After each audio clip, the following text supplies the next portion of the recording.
지난주에 300문부터 조금 보긴 봤는데 이게 연결되는 내용이어서 잠깐 우리 300문부터 303문까지 한번 쭉 어떤 내용으로 연결되는지 한번 훑어보고 또 이야기를 진행해 보도록 하겠습니다. 우리 300문에 한번 보시면 은총의 수단으로서 하나님의 말씀에 관하여 이게 말하는 내용입니다. 이 300문부터 308문까지가 은총의 수단, 은혜의 수단인 하나님의 말씀에 관한 이야기들을 하고 있고, 그리고 또 뒷부분에 이 교회의 이 공적 집회, 공예배에 대한 이야기들을 하는 것을 볼 수가 있습니다. 우선 300문부터 한번 보시면 성도가 참된 행복에 이르는 방법은 무엇인가? 예, 성도로서 우리가 정말 행복하게 살아갈 수 있는 그 방법이 무엇이냐라고 했을 때 이를 위해 하나님께서는 당신의 거룩한 말씀을 남겨주셨습니다. 이 말씀이야말로 하늘나라에 들어가는 입구와 같습니다. 예. 어, 거룩한 말씀을 남겨주셨는데 그게 곧 성경 말씀을 이야기를 하고 있고 이 성경 말씀은 우리로 하여금 하나님 나라에 들어가는 입구와 같다 이렇게 이야기를 하는 것을 볼 수 있습니다. 우리 철로역정에 보면 한 남자가 성경을 읽게 되고 성경을 읽으면서 자신의 죄인됨을 깨닫게 됩니다. 우리 율법이 죄를 깨닫게 하는 기능이 있기 때문에 이 성경 말씀을 읽으면 내가 죄인이라는 사실을 깨닫게 됐고 또 하나님의 엄중한 이 진노와 심판이 있다는 사실을 깨닫게 되고 그러나 내 힘으로는 이 문제를 해결할 수 없다는 사실과 그러므로 우리에게 구원자가 필요하다는 사실을 이 깨닫게 합니다. 그래서 우리가 율법을 통해서 말씀을 통해 죄임을 깨닫고 그리고 이제 그리스도께 우리가 구원자 그리스도께 나아가게 됩니다. 그래서 성경을 읽으면 우리가 좁은 문, 참된 회개에 이르고 십자가를 만나게 됩니다. 그래서 십자가를 통해 우리가 구원을 받게 되고 그래서 그리고 회심한 이후에도 크리스찬이 계속 성경을 읽으며 천국 문까지 나아가는 것을 볼 수가 있습니다. 그러니까 우리가 회심의 과정에서도 반드시 말씀이 필요하고 그리고 성화의 과정에 있어서도 말씀이 반드시 필요하다는 사실을 이 철로역정이 잘 보여줍니다. 이 성경을 통해서 내가 이 죄를 깨달을 뿐만 아니라 내가 어떤 길로 가야 되는지, 올바른 길이 무엇인지도 우리가 알게 되고, 또 가는 과정 속에서 이 죄와의 싸움, 마귀의 유혹, 이런 영적 전투가 있는데, 이 영적 전투를 할 때도 반드시 말씀이 필요합니다. 죄와 마귀의 권세를 물리치고 성도로서 거룩하게 이제 살아가고 그리스도를 닮아가고 그리고 끝까지 믿음을 지키고 어떤 박해와 고난 속에서도 인내하며 우리가 끝까지 갈 수 있는 그 힘이 이 말씀으로부터 나오는 겁니다. 그래서 기독교인으로서의 삶의 시작부터 종착역인 우리 천국에 갈 때까지 성도는 한 평생을 성경 말씀과 함께 살아가는 것이다. 말씀을 읽고, 말씀을 듣고, 말씀을 묵상하고, 말씀을 적용하며, 말씀과 함께 살아가는 게 그리스도인의 삶이다. 우리 개신교는 철저히 말씀 중심의 이런 신앙생활을 가르치고 있는 것을 볼 수가 있습니다. 그래서 우리가 철저히 말씀 중심의 이 신앙생활을 해야 되고, 그러나 이제 또 기독교 안에서도 이 말씀 중심이 아닌 경우들이 많이 있습니다. 어떤 그 신비적이고 체험적이고 율법주의적인 이런 경험에 근거한 이런 신앙생활을 하는 분들도 많이 있기 때문에 그리고 또 그런 자기의 경험과 체험에 근거해서 어, 그것을 최종적인 권위로 이해하고 이렇게 살아가는 분들이 많은데 그게 옳지 않다는 걸 우리가 생각하고 우리는 철저히 성경 중심, 말씀 중심의 신앙생활을 하는 것이 우리에게는 매우 중요합니다. 성경 말씀은 하나님의 자기 계시입니다. 특별 계시, 자기 계시입니다. 그래서 우리는 성경을 통해서 우리는 하나님을 알 수 있고 우리가 누구인가도 알 수가 있습니다. 우리가 하나님을 보이지 않는 하나님을 알기 위해서는 독생하신 하나님이신 예수님을 통해서만 우리가 하나님을 알 수 있는데 그 독생하신 예수님에 대하여 기록한 말씀이 성경인 겁니다. 그래서 우리가 하나님을 알기 위해서는 예수 그리스도를 알아야 되고 예수 그리스도를 알기 위해서는 우리가 성경을 보지 않고는 기록된 이 성경을 보지 않고는 하나님을 알 수가 없습니다. 그래서 우리는 철저히 이 말씀 중심, 성경 중심의 이 생활을 할 수 있도록 하는 것이 우리에게는 매우 중요합니다. 우리 301문에 그래서 이 성경은 66권으로 구성되어 있다. 구약 39권, 신약 27권으로 구성되어 있습니다. 그래서 이 성경은 하나님의 감동으로 하나님의 감동을 받은 사람들이 하나님께 이 말씀을 받아서 우리에게 전해준 것입니다. 그래서 이 성경 말씀은 정확무오한 하나님의 말씀, 살아계신 하나님의 말씀이라는 걸 우리가 믿어야 됩니다. 그래서 성경이 우리의 모든 것을 판단하는 최종적인 권위다 이렇게 생각을 해야 됩니다. 성경은 하나님의 뜻을 기록한 하나님의 법이다. 객관적 진리를 담고 있다. 그래서 우리는 모든 것을 판단할 때 성경을 기준으로 성경의 가르침을 기준으로 우리가 모든 것을 판단하는 것이 우리에게 중요합니다. 그리고 이 성경은 하나님의 영감으로 기록된 이 성경은 오직 66권밖에 없습니다. 그래서 66권 이외에 더하거나 또는 66권에서 빼거나 이렇게 해서는 안 됩니다. 우리 요한계시록 22장 18절에 이 예언의 말씀에 다른 말씀을 더하게 되면 하나님은 재앙을 더할 것이다 라고 말씀했고 예언의 말씀에 있는 말씀을 제하여 버리면 생명나무와 거룩한 성의 참여함을 제하여 버리겠다라고 이렇게 말씀하는 것을 볼 수가 있습니다. 그래서 우리는 66권의 이 말씀을 지켜나가고 이 말씀을 올바른 성경 해석의 원칙에 따라 바르게 해석하고 그 말씀을 이해하는 것이 우리에게 매우 중요합니다. 자, 우리 302문에 보면 우리는 성경으로부터 유익을 얻기 위해서 그것을 어떻게 사용해야 됩니까? 우리는 성경이 하늘로서 온 진리다. 즉 하나님께로부터 온 진리라는 걸 확실하게 믿어야 되고 이게 이 확신을 갖는 것이 중요합니다. 우리 지난번에도 얘기했지만 신앙생활을 하는 사람들 중에도 성경을 있는 그대로 이렇게 진리로 받아들이지 않는 사람들이 많습니다. 정말 살아계신 하나님의 진리의 말씀이다라는 걸 확신할 필요가 있습니다. 그리고 우리는 그 말씀에 순종하는 것이 중요합니다. 내 마음에 맞는 말씀만 순종하는 것이 아니라 성경의 모든 객관적인 진리의 가르침을 받아들이고 그 말씀을 진리로 확신하고 그 말씀에 온전히 복종하고 순종하며 살아가는 것이 우리에게 매우 중요합니다. 그리고 우리는 그 말씀을 마음속에 깊이 새기는 것이 중요합니다. 평상시에 말씀이 마음에 이렇게 기록되어 있지 않으면, 마음에 깊이 새기고 있지 않으면, 우리가 이 말씀의 그 위기를 만났을 때 이 말씀이 아무런 역할을 못하게 됩니다.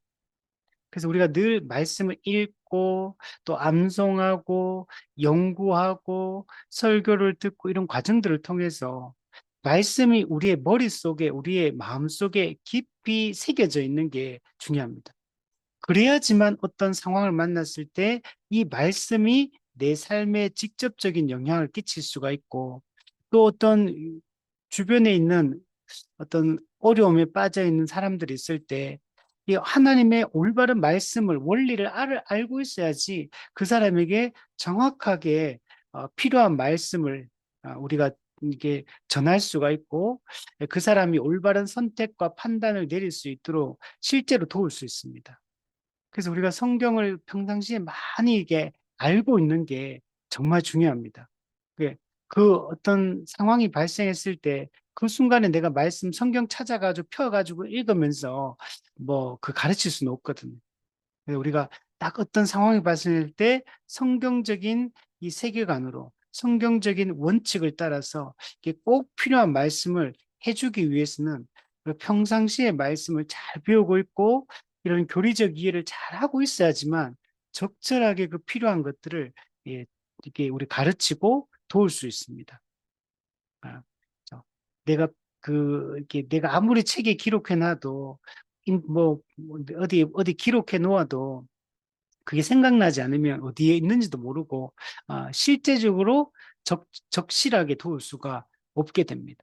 그래서 우리가 평상시에 복음에 대해서 교리에 대해서 잘 알고 있는 게 정말 중요하고 그래야지만 도움이 필요한 사람에게 필요한 도움을 우리가 제공해 줄 수가 있게 됩니다. 우리 303문에 보면 그것은 전적으로 우리의 능력으로 되는 것입니까? 네, 우리 능력으로는, 인간적인 능력으로는 불가능합니다. 우리 안에 역사하신 성령님을 통해서 성령께서 이 진리의 말씀을 우리에게 알게 해주실 때, 예, 우리 말씀을 조명해 주실 때, 그때 우리는 이 성경의 진리를 우리 깨달을 수가 있습니다. 그래서 우리는 늘 성령의 조명하심을 우리가 늘 기대하면서 이 성경을 읽는 것이 중요합니다. 그래서 성경을 읽고 연구를 할 때 그냥 아무 생각 없이 막 읽어 나가고 듣는 게 아니라 늘 성령을 의지하여서 성령님께서 이 말씀을 이해하고 올바르게 해석하고 깨달을 수 있도록 늘 성령을 의지하는 마음으로 성경을 읽어 나가는 것이 중요합니다. 그래서 우리가 아, 그렇게 할 때 우리가 성경을 왜곡하지 않고 성경의 그 가르침을 잘 받아들여서 우리 삶의 실제적인 도움을 받을 수가 있습니다. 근데 우리가 성령의 그런 조명하심을 우리가 잘 받기 위해서는 성경 해석의 원칙을 잘 지키는 것이 중요합니다. 성경을 해석할 때는 우리가 그냥 우리가 그냥 읽고 그냥 내 느낌대로 내 경험에 근거해서 내 느낌대로 그냥 읽어 나가면 되는 게 아니고 해석의 원칙에 맞아야 됩니다. 우리 성경 해석학에서 세 가지 성경 해석 원칙을 얘기하는데 문법적 해석을 해야 됩니다. 이 성경도 기록된 말씀이기 때문에 이 글의 형태로 되어 있기 때문에 일반적으로 글을 통해 의미를 전달하는 그 기본 형식을 성경도 그대로 가지고 있습니다. 그래서 우리가 문법에 맞게끔 성경을 해석해야 됩니다. 문법적 해석. 그리고 두 번째는 역사적 해석. 어, 어, 이 성경은 이 역사적 배경을 가지고 있고 역사적 맥락이 있습니다. 문화적인 맥락이 있고 여러 가지 지리적 맥락이 있고 그래서 이런 것들을 우리가 충분히 고려해서 성경을 읽어야 됩니다. 그냥 오늘 우리의 한국인의 시선으로 이렇게 성경을 읽으면 오해할 수 있는 부분들이 있습니다. 그래서 이 그런 역사적 맥락, 이스라엘 민족이라는 역사적인 그런 시대적 배경 이런 걸 가지고 이제 기록이 되었기 때문에 그래서 1차 독자에게 이 말씀이 어떤 의미를 가지는지 그런 이 역사적인 이 해석을 하는 것이 중요하고 세 번째는 신학적 해석을 하는 게 중요합니다. 이 신학적 해석은 성경 전체는 이렇게 성경 전체 통일성 있는 가르침이 있습니다. 성경에 명백하고 통일성 있는 이 가르침, 그걸 요약하고 정리한 게 교리거든요.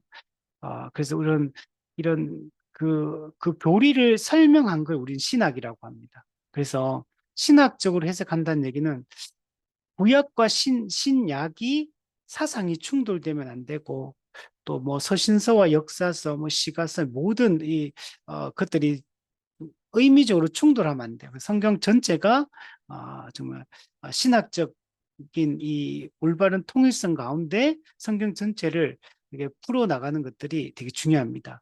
특히 성경은 이 그리스도 중심적으로 읽는 것이 되게 중요합니다. 그래서 우리가 언약도 언약적인 관점, 또 하나님 나라라는 관점, 이 구속사라는 관점, 이런 올바른 신학적 맥락 가운데 성경 전체를 통일성 있게 해석해 나가는 것이 중요합니다. 그리고 또 실질적으로 우리 성경을 연구할 때는 이렇게 문맥에 적합하게 해석해, 문맥, 맥락, 글의 맥락에 맞게끔 성경을 해석해 나가야 되고, 또 두 번째는 우리 하나님 중심적 해석을 하는 게 중요합니다.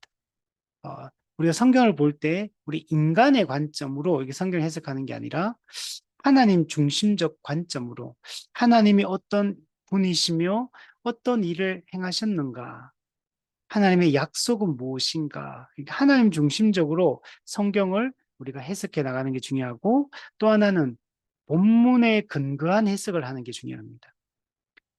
본문에 어떤 뭔가를 해석할 때는 본문에 근거가 있어야 됩니다.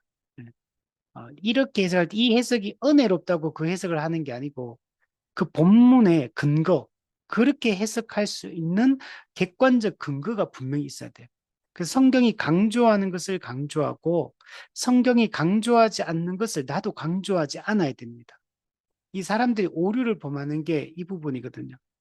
성경에서 아주 강조하는데 그 이야기는 안 하고, 또 성경의 어느 구석에 별로 강조되지도 않고 그리 중요하지도 않은 문제를 크게 부각시켜서 그걸 강조하거나 이런 식으로 성경을 읽어 나가면 안 됩니다.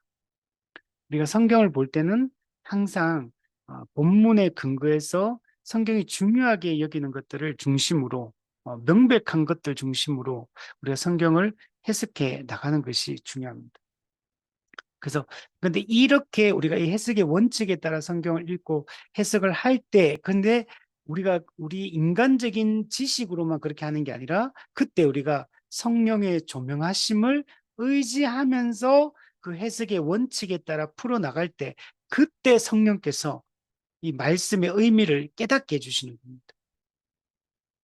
성령님이 우리가 해석의 원칙을 벗어나서 막 문맥과 상관없이 인간 중심적으로 뭐 이렇게 막 해석해 나가는데, 그때 성령님이 역사하셔서 막 깨닫게 해주실 거라고 이렇게 생각하면 안 돼요.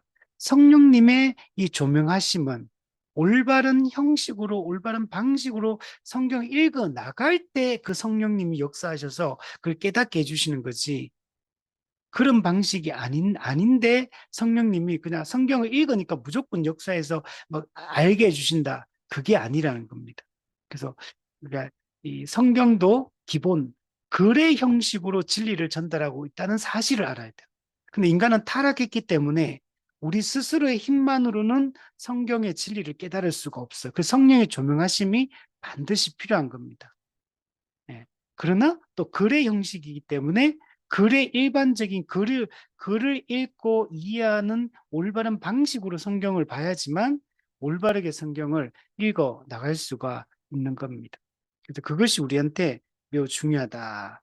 우리가 지난 시간까지 이런 얘기를 앞부분에 우리 은총의 수단으로 산의 말씀에 대해서 좀 얘기를 나누는데, 오늘 304문부터 308문까지 이 교회의 공적 집회의 중요성, 공적 예배의 중요성에 대한 얘기를 아주 강조를 합니다.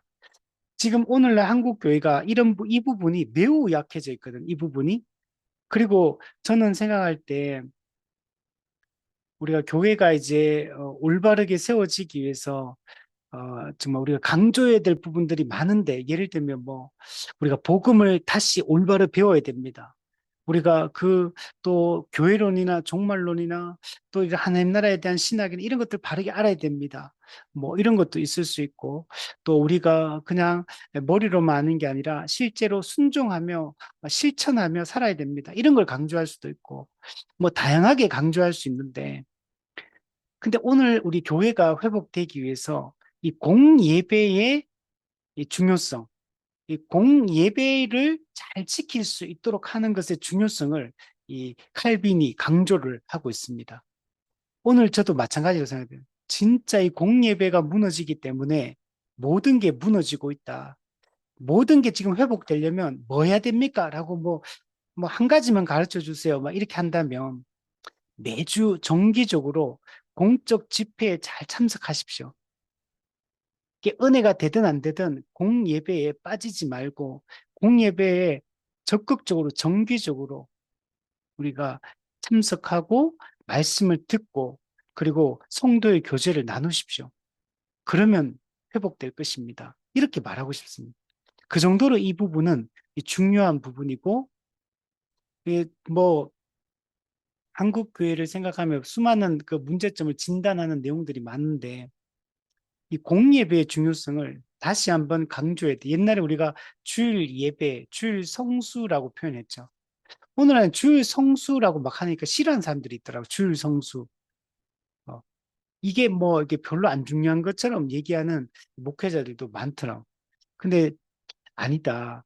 이 주일 공예배의 중요성은 가장 중요하다. 이게 무너지면 다 무너지고 주일 공예배가 회복되면 모든 것이 회복될 수 있는 그 첫 단추가 주일 공예배 회복이다라고 말할 수 있습니다. 그래서 오늘 그 내용들을 칼빈이 기록한 이 문장을 통해서 한번 살펴볼게요. 304문에 보면 그렇지만 우리는 우리에게 제시된 말씀에 귀를 기울이고 듣기 위해서 그리고 이것을 읽기 위해서 애쓰고 열심을 내야 할 것이 아닙니까? 네. 그러니까 303문에서 우리의 능력, 인간적인 능력으로는 성경 말씀을 제대로 알 수 없고, 오직 성령님을 통해서만 우리가 그 말씀을 바르게 이해할 수 있다라는 얘기를 했는데, 거기에 대해서 304문에서 이제 얘기하는 거. 그럼 사람은 열심히 안 해도 됩니까? 아니요, 사람도 열심히 해야 된다는 측면을 강조하기 위해서 이 304문을 얘기하는 거예요. 우리에게 제시된 말씀에 우리는 귀를 기울여야 되고, 이 성경을 읽기 위해서 우리가 힘쓰고 애써야 된다. 성령님이 그 의미를 밝혀주시고 깨닫게 해주시는 게 맞는데, 근데 우리 입장에서는 열심히 성경을 읽고 우리가 이 말씀에 귀를 기울이고 말씀을 들어야 한다라는 얘기를 칼빈이 강조하고 싶은 겁니다. 우리 답을 보면 물론입니다. 먼저 성도 각자는 개인적으로 이를 위해서 힘을 써야 됩니다. 네. 그냥 우리가 기독교가 다 하나님의 은혜고 성령의 역사고 막 그런 얘기를 강조를 하다 보니까 우리가 그냥 뭐 별로 힘 안 써도 그냥 가만히 있어도 그냥 자동적으로 이렇게 되는 것처럼 이렇게 생각을 하는데 그렇지 않다는 겁니다. 성도 각자가 개인적으로 이 말씀에 귀를 기울이고 성경을 읽기 위해서 애를 써야 된다는 거. 애를 쓰지 않는데 이게 되지 않습니다. 자, 그리고 특히 우리 성도들은 하나님의 말씀이 설교되어지는 그리스도의 집회에 가서 자주 설교를 들어야 합니다. 즉, 공적 집회, 공적 예배에 적극적으로 참여해야 돼요. 그리고 거기서 그 예배 때 선포되어지는 설교 말씀에 귀를 기울여야 된다는. 기독교에서 가장 중요한 거는 사실 설교입니다. 설교. 우리가 설교에 대해서는 좀 부정적인 생각을 가진 분들이 많아요. 설교 그러면 보통 뭐 지루한 거, 이렇게 지루한 어떤 거, 그리고 일방적인 거, 주입식, 일방적인 주입식, 오늘날 시대에 맞지 않는 이런 거라고 사람들이 생각을 합니다. 그래서 우리가 뭐 친구들끼리 막 카페에서 얘기하다가 어떤 사람이 뭔가를 자꾸 얘기하면 또 설교하네, 설교하네. 부모가 자식에게 이렇게 뭔가에 대해서 자녀를 교육하고 이렇게 그 하는데 잔소리라고 하면서 엄마 설교 좀 하지 마라. 이게 설교라고 생각. 그 설교는 지루한 어떤 잔소리 같은 거 이런 걸로 설교를 이해하는 경우들이 많다는 겁니다. 그런데 설교는 하나님이 주신 방법입니다. 하나님이 자기 백성을, 자기 백성에게 가르치고, 가르치고 성도들을 세우는 방식이 설교인 겁니다. 앞으로 아무리 무슨 기술이 발전하고 다양한 방식으로 메시지를 전달하는 어떤 그런 방식이 등장한다 하더라도 교회는 설교의 방식, 설교가 가장 중요한 하나님의 이 진리를 전달하는 방식입니다. 아무리 과학이 발전하고 사회가 변하고 하더라도 설교라는 이 형식은 바뀌지 않는 겁니다. 목사를 통해 선포되어지는 공적 예배 시간에 목사를 통해 선포되는 설교, 이 형식은 바뀌지 않는, 이건 하나님이 정한 방법입니다. 그리고 그리고 꼭 목사가 해야 됩니까? 아니면 뭐 목사 아니더라도 뭐 잘하는 사람이 하면 되지 않습니까? 요즘에 또 뭐 판사나 뭐 검사나 변호사 이런 것도 하도 이상하게 판결을 많이 내리고 이렇게 하니까 AI 판사, AI 뭐 검사 이런 거 세우자고 이런 얘기도 막 하잖아요. 그처럼 설교도 그냥 AI 목사가 설교 깔끔하게 감정도 없고 뭐 치는 설교도 안 하고 어, 성도들에게 어떤 자기 욕심도 안 부리고 아주 객관적으로 진리를 교리를 잘 설명. 요즘 여러분 AI 요즘에 어떤 신학적인 이런 얘기 탁 넣으면요 진짜 잘 가르쳐 줍니다. 생각보다 저도 이게 보면서 깜짝깜짝 놀래요. 야, 이런 것까지 다 되는구나. 이런 것까지 설명이 다 되는구나. 저도 요즘 되게 활용을 많이 하거든요. 그래서 어떤 부분에 물론 이제 검증을 해야 됩니다. AI가 아직까지 다 이게 믿을 수 없기 때문에 그래서 읽어보면 신학적인 내용이나 성경 본문에 대한 해석이나 뭐 여러 가지 이렇게 보면 아직은 또 미흡한 부분들이 있고 또 이렇게 통합적인 게 좀 부족한 면도 있고 또 체계적으로 이렇게 구체적으로 이렇게 뭔가 설명되지는 않는 부분들도 많이 있어요. 그래서 예, 그렇지만 상당히 이게 그냥 웬만한 제가 생각할 때는 웬만한 그냥 일반 성도들보다 목회자보다 AI가 더 잘 가르쳐 주겠다 싶은 생각이 들 정도로 진짜 많이 좋아졌구나 라는 생각이 들어요. 그러면 이제 조금만 더 발전하면 예를 들면 이렇게 뭐 요즘 뭐 한 해 한 해 뭐 한 해 다르게 뭐 AI가 달라지니까 한 10년만 지나도 AI가 야 진짜 그냥 뭐 사람보다 더 이게 더 잘 설명해주고 더 잘 정리하고 더 깔끔한 설교문을 만들어주고 충분히 할 수 있겠다는 저는 생각이 들어요. 지금도 이 정도인데 앞으로는 얼마나 이게 발전할까? 더 전문적으로 더 정말 명확하게 이, 이 교리들을 설명해 주지 않겠나. 진짜 그런 생각이 들고 그래도 야 앞으로 목회자 없어도 그냥 AI 설교 정말 듣는 시대가 올 수도 있겠다라는 생각이 들어요. 진짜 그냥 하는 말이 아니고 그럼에도 불구하고 하나님은 인격을 가진 목사를 통해서 공적으로 모여서 우리가 이 설교라는 어떻게 보면 되게 일방적인 거잖아요. 일방적으로 선포, 캐리그만 선포거든요. 이거는 설득도 아니고 이건 설명도 아니에요. 이거는 그냥 선포입니다. 이게 진리다라고 선포하는 것. 이게 설교의 방식이거든요. 이게 하나님이 정한 방법이라는 겁니다. 근데 그 목사도 연약한 존재죠. 실수도 하고, 때로는 잘못 가르칠 때도 있고, 잘못 말할 때도 있을 것이고, 그럼에도 불구하고, 하나님이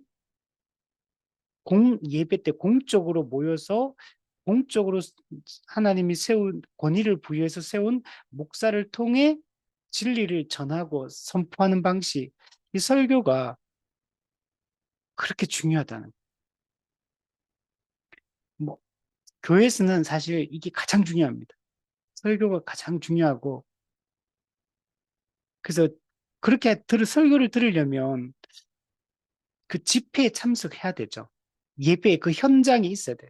그 같은 시간에, 같은 공간에 그 한 몸 된 교회 성도들과 함께 거기서만 호흡, 거기서 함께 말씀을 듣고 함께 호흡하고 서로를 한 몸으로 인식하면서 우리가 영적 한 가족임을 이렇게 인식하면서 같은 말씀을 들으며 같은 신앙 고백으로 무장되어지는 게 매우 중요합니다. 근데 설교 요즘에 인터넷 들어가면 더 설교 잘하는 분들을 만나서 들을 수 있잖아요. 우리 교회 목사님보다. 뛰어난, 더 정말 잘 가르치는, 더 정말 감동적인 예화도 더 잘 쓰고 적절하게 적용하는 그런 분들이 있잖아요. 그럼 그냥 인터넷으로 그냥 유튜브에 들어가서 실시간 예배 실황에 들어가가지고 그냥 예배 드리면 안 됩니까? 근데 그렇게 하면 안 된다는 거. 그게 우리의 이 바른 예배 방식이 아닙니다. 우린 반드시 우리의 몸으로 같은 시간에 같은 장소에서 그 같은 한 지역교회 안에서 한 몸으로 같은 신앙 고백을 가지고 그 교회의 일원으로 살겠다고 고백한 성도들이 함께 예배드리며 함께 말씀을 듣고 서로의 호흡을 느끼고 서로의 찬송 소리도 듣고 서로 기도 소리도 듣고 그래서 그 공간에서만 느낄 수 있는 것들이잖아요. 그 현장에서만 우리가 함께 공유하는 것들이 있거든요. 그 속에 역사하는 성령의 역사가 있죠. 그리고 그렇게 예배를 드리는 게 매우 중요하고 거기서 설교를 듣는 게 중요합니다. 그 설교를 들을 때도 귀를 기울여서 들어요. 집중해서. 그냥 들리면 듣고 안 들리면 안 듣겠다 이런 태도를 지니면 안 됩니다. 설교를 듣기 위해서 힘을 써야 돼요. 그 말씀을 귀 기울여서 들어야 돼요.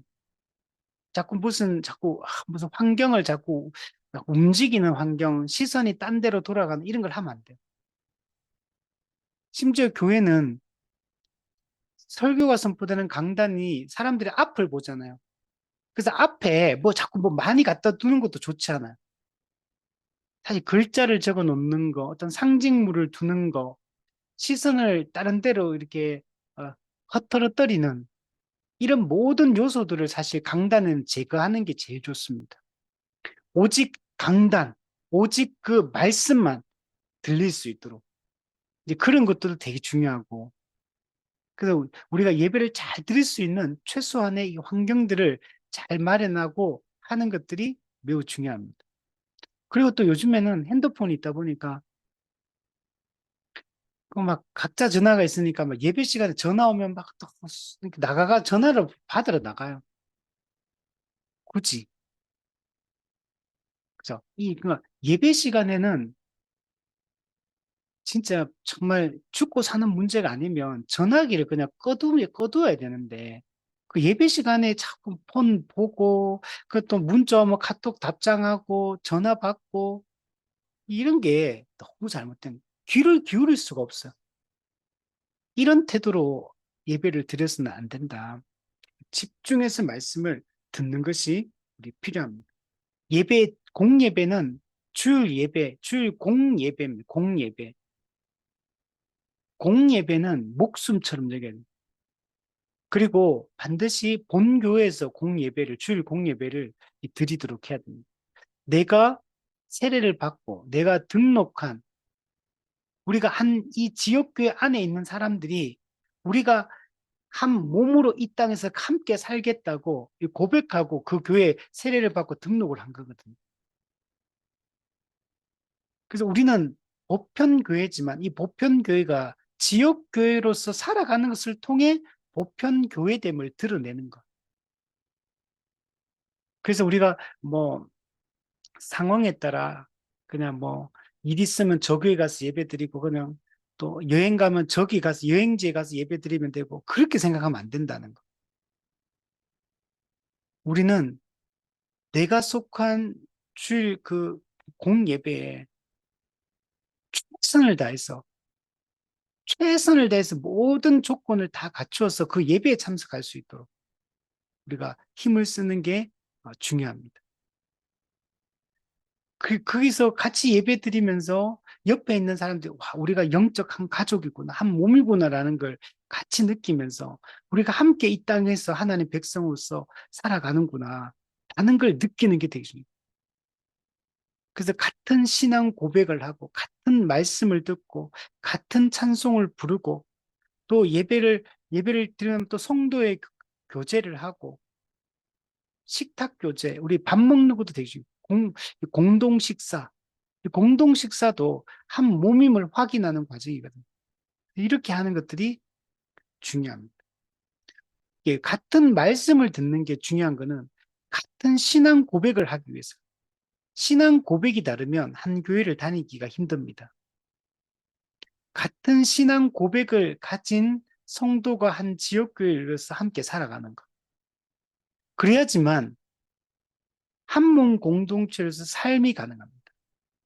생각이 다르면 그래서 내가 이 교회 갔는데 물론 뭐 진리는 다 똑같은 거 아닙니까? 뭐 복음은 다 똑같은 거 아닙니까? 이렇게 생각할 수 있지만 그죠? 복음은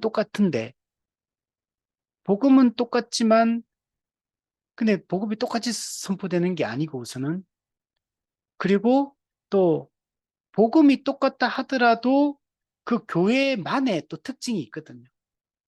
그래서 이 교회가 추구하는 방향성 또 관심을 더 집중적으로 두는 영역들, 부분들 이런 것들이 나하고 맞아야 돼요. 내가 그에 동의가 돼야 되고 또 이 함께 동의하는 사람들 함께 한 지역교를 이루어서 살아가는 겁니다. 교회 안에서 같이 있으면서 이렇게 동의하지 않는 부분을 이렇게 평행선 긋듯이 이렇게 신앙생활 할 수는 없잖아요. 그래서 나한테 맞는 지역교회를 찾는 게 매우 중요합니다. 그러니까 동의가 되고 함께 이게 정말 이 교회에서 이런 형식으로 이렇게 살겠다, 신앙생활 하겠다라는 이걸 분명하게 하는 게 중요합니다. 그래서 만약에 복음이 충실하게 선포되지 않는다거나 또는 교회에 나가는 방향성이 동의가 안 된다거나 그러면은 교회로 옮기는 게 맞아요. 그리고 만약에 물론 이제 그게 막 100% 맞아야 이런 건 아니지만 그게 만약에 아니다 싶을 때는 그렇게 해야 되고 근데 근데 그게 맞다면 내가 충실하게 그곳에서 살아가는 것이 아주 중요합니다. 자, 그리고 설교는 아까 잠깐 얘기했는데 설교를 캐리그마라고 하고 이 교육 양육을 디다케라고 하는데 이거는 다른 방식인가? 디다케는 가르치는 겁니다. 그러니까 내가 설명하고 그 사람을 이해시키고 이런 과정이 이 디다케, 교육, 가르침이라고 얘기를 할 수 있다면 설교는 캐리그마는 그냥 선포하는 겁니다. 그냥 어, 그러니까 진리를 그냥 일방적으로 이게 진리다라고 선포하는 방식이에요. 그래서 그냥 성도는 거기에 대해서 내가 동의할까 말까라고 하는 게 아니라 내가 아멘으로 받아들이고 그게 순종해야 되는 거. 이게 캐리그만. 물론 여기 전제가 있죠. 이게 설교자가 성경의 가르침이 합치되게 전한다는 전제하에 설교자가 성경의 교리를 왜곡시킬 수도 있거든요. 그래서 그런 걸 얘기하는 건 아니고 설교자가 올바르게 성경 전체에 통일 수 있는 가르침에 따라서 이 진리를 선포를 할 때 성도들은 그 하나님께서 그 목자를 통해서 우리 교회에 이 말씀을 주시는 것으로 받아들이고 그 말씀이 내 생각과 다르다 할지라도 그 말씀 받아들이고 제가 순종하겠습니다라는 이 태도를 갖는 것이 여러분 중요합니다. 그래서 성도들은 우선 첫 번째 설교를 잘 듣는 것이 매우 중요하다. 근데 그 밑에까지 이제 그 얘기를 하고 있고, 근데 요거와 좀 다르게 성도들은 또 양육을 받는 일에 교회에서 열심을 내야 됩니다. 교회는 적극적으로 양육해야 됩니다. 양육은 교회 3대 사명 중에 하나예요. 예배, 양육, 성교. 이게 교회의 3대 사명입니다. 기본적 사명, 본질적 사명이에요. 예배는 우리가 존재하는 목적입니다. 교회가 존재하는 목적이 하나님을 예배, 즉 하나님 영광을 돌리기 위함이고 양육은 예배를 더 잘 드리게 하기 위하여 양육을 하는 겁니다. 그러니까 양육이라는 것은 거듭나지 않은 불신자에게 하는 게 아니고 양육은 거듭난 성도로 하여금 교회의 존재 목적인 예배를 더 잘 드리게 하기 위하여 하는 게 양육이에요. 그래서 말씀을 더 잘 가르쳐서 하나님을 더 바르게 알고 나를 더 바르게 알 때 하나님을 더 잘 예배할 수 있기 때문에 그때 양육 가르침을 하는 거고 성교는 믿지 않는 사람들을 인간의 존재 목적인 하나님께 예배 드리게 하기 위하여 예배로 초대하기 위해서 복음 제시를 통해서 선교를 하는 겁니다. 그래서 예배 양육 선교가 교회의 기본적 사명이거든요. 그래서 교회는 양육에 힘을 써야 됩니다. 이거는 목회자의 기본 책무입니다. 목사는 공적 예배를 드리고 공적 양육하는 게 가장 중요한 일이에요. 목사는 성도를 1대1로 개인적으로 만나 신방하는 것은 목사의 주된 역할이 아닙니다. 신방은 목사의 일이 아니고 장로의 역할이고 집사의 역할이에요.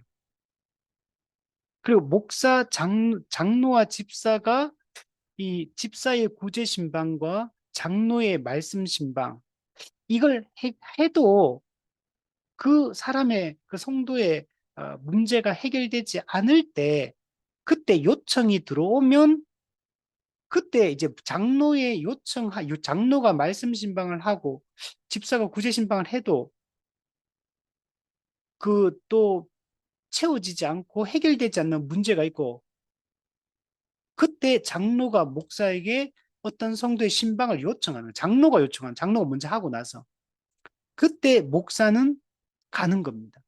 그리고 대부분은 목사의 말씀 신방까지 안 옵니다. 대부분 어떻게 되냐면 성도가 성도를 스스로 세례 교인들끼리 서로가 서로를 신방하는 게 가장 기본 원칙이에요. 신방은 성도가 해야 되는 거예요. 성도가 성도를 돌보고 성도가 성도를 말씀으로 위로하고 권면하고 책망하고 이게 기본 성도의 이 신방이 1차적으로 중요합니다.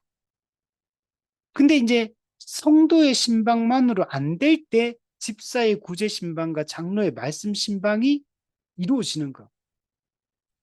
성도 서로 간에 이루어지는 신방으로 해결되지 않기 때문에 목사와 장로 직분자가 나서서 구제 신방과 말씀 신방을 하고 그래도 더 도움이 필요하고 또 힘이 필요하다. 그때 장로가 목사에게 신방을 요청해서 함께 이제 신방을 하는 겁니다. 이게 기본적인 방식이 되고 목사는 이 신방이나 또는 관리, 재정 이런 게 아니고 공적 예배를 드리고 공적 양육하고 이게 가장 중요해요. 그리고 그 일을 하기 위해서 뭐 해야 됩니까? 목사는 계속 공부를 해야 돼요. 계속 성경을 연구해야 되고 교리와 신학을 공부해야 되고 또 이 세상의 이 세계관, 이 세속 세계관에 대한 이해도 필요해요. 세상에 대한 이해도 필요해요. 그래야지 적절하게 이 말씀을 적용할 수 있기 때문에 그게 목사가 해야 될 주된 일이에요. 근데 우리 한국교회는 목사가 설교는 많이 해요. 예배 드리고 설교는. 근데 양육은 너무 약해요. 양육을 적극적으로 해야 돼요.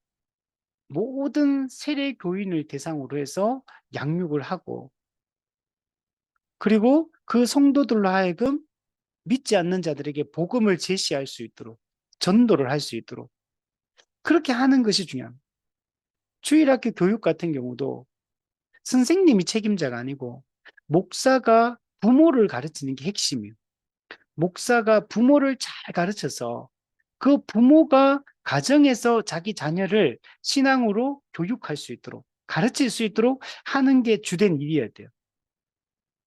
그리고 교회 주일학교의 부서 같은 경우는 부모 1차적으로 부모의 자녀 교육 이것에 부족한 부분들을 이게 보충해 주는 역할을 하는 게 주일학교 부서의 역할이에요.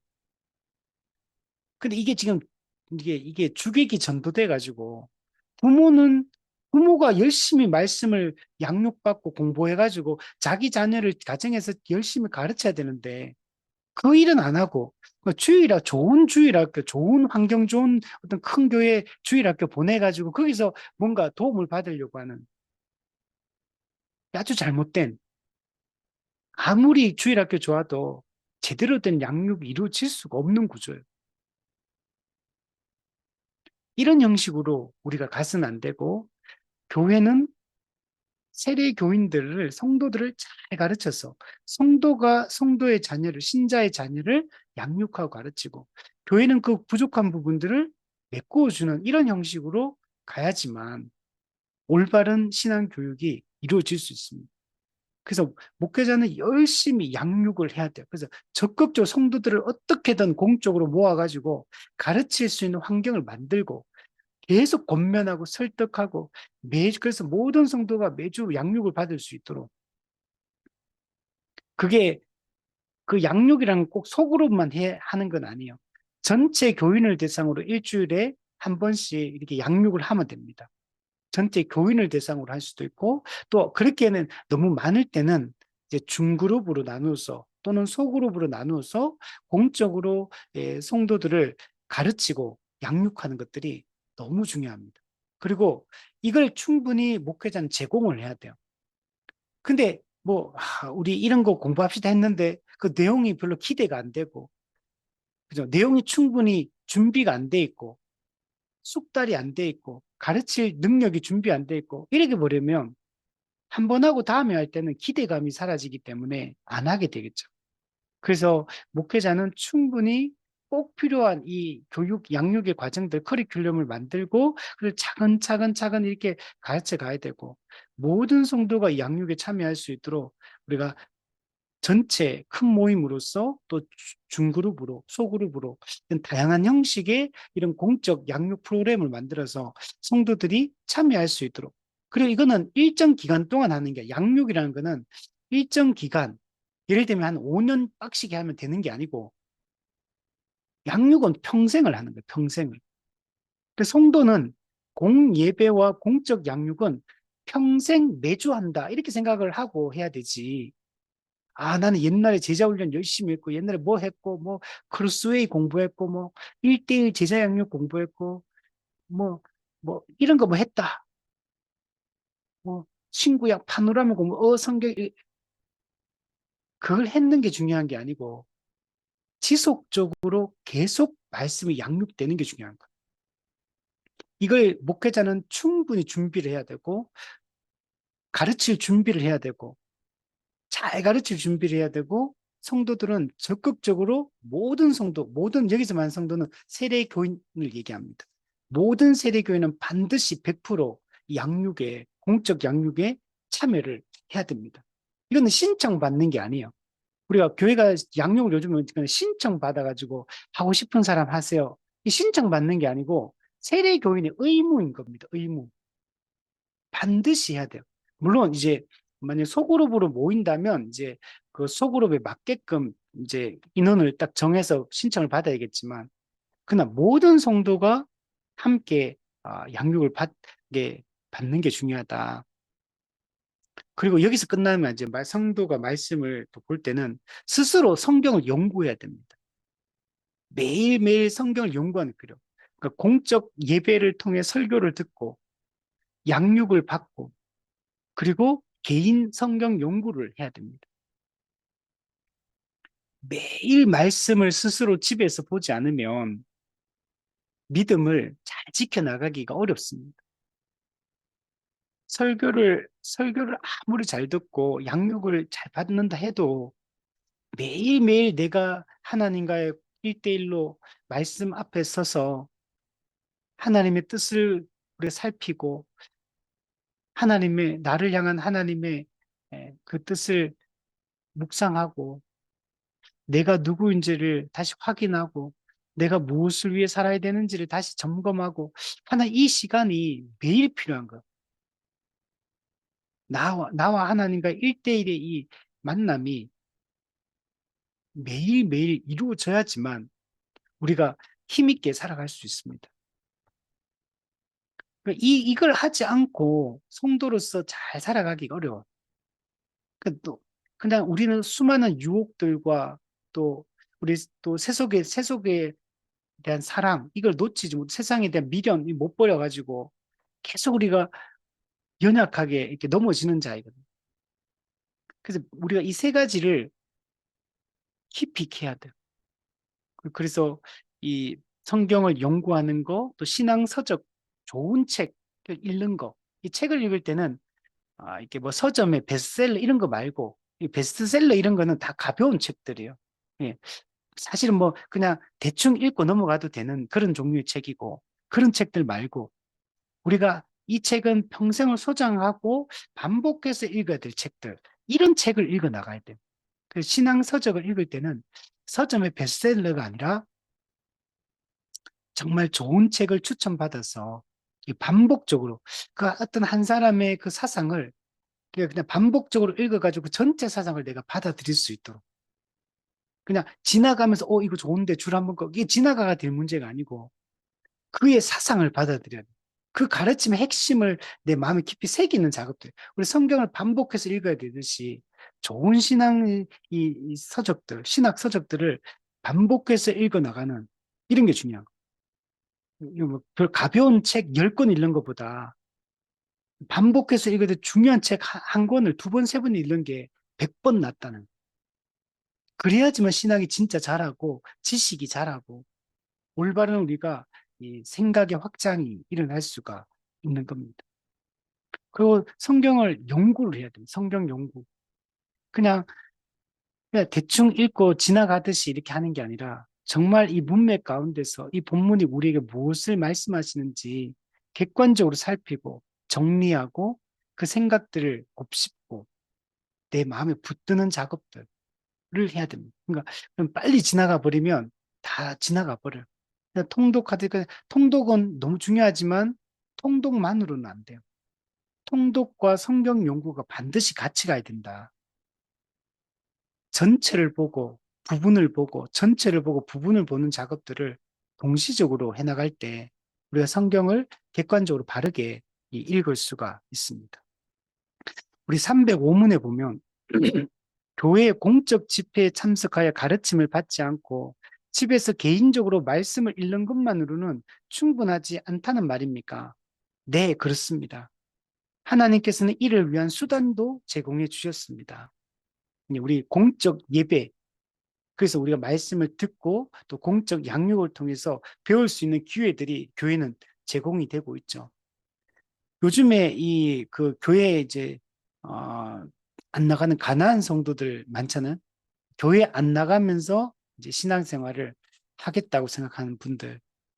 그리고 이제 내가 속한 이게 지역 교회에서 거기에서 충성스럽게 살아가야 되는데 그게 아니고 상황에 따라서 그냥 주일 오전 예배 한번 드리면 그냥 상황에 따라서 그냥 이게 언제든지 그냥 이 온라인으로 예배 드릴 수도 있고 다른 교회 드릴 수도 있고 항상 그게 너무 이게 유동적이면 안 돼요.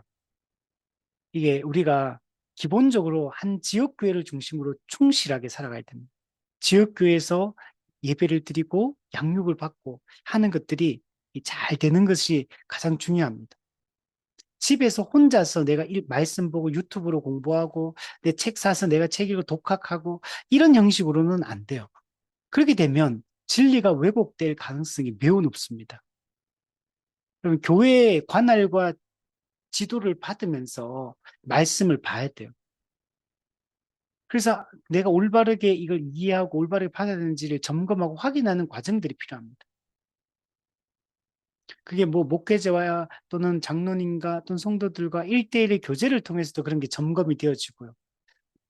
또 중요한 거는 양육 시간에 예를 들면 공적인 모임 시간에 이렇게 말씀을 같이 배우고 그 깨달은 바를 서로 나누고 또 어떻게 이해했는지 살피고 또 잘못 이해하거나 이해가 안 될 때 질문을 통해 가지고 그것을 생각을 바르게 갖는 거 이런 과정이 신앙을 점검하는 과정들이 되는 겁니다.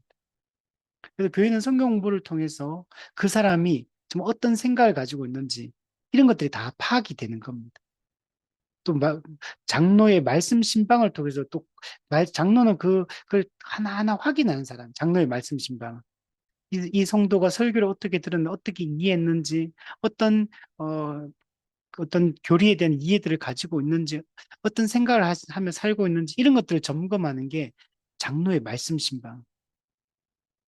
목사는 공적으로 설교와 공적으로 양육하는 걸 통해 그 성도를 공적으로 가르치는 거고, 장로는 1대1로 만나가 점검하는 거고, 이런 과정들이 매우 중요합니다. 근데 이제 이런 거 있어요. 교회가 공적 이런 가르침들을 잘 못하는 경우도 있어요. 양육도 제대로 안 하고. 그, 아까 얘기했지만, 교회는 기본 내가 속한 지역교회를 중심으로 신앙생활을 해야 되거든요. 지역교회 예배에 참석하고, 지역교회에서 양육을 받고, 그 내가 속한 지역교회 성도들과 성도의 교제를 하면서 이 땅을 살아가는 게 기본 방식입니다. 근데 이제 그렇게 하지 않는 경우들이 있죠. 교회가 마땅히 충분히 이 진리를 가르치고 선포하고 양육을 하고 이렇게 하면은 마땅히 그렇게 해야 되죠. 근데 오늘날 이 설교도 이게 문제가 많은 경우가 많아요.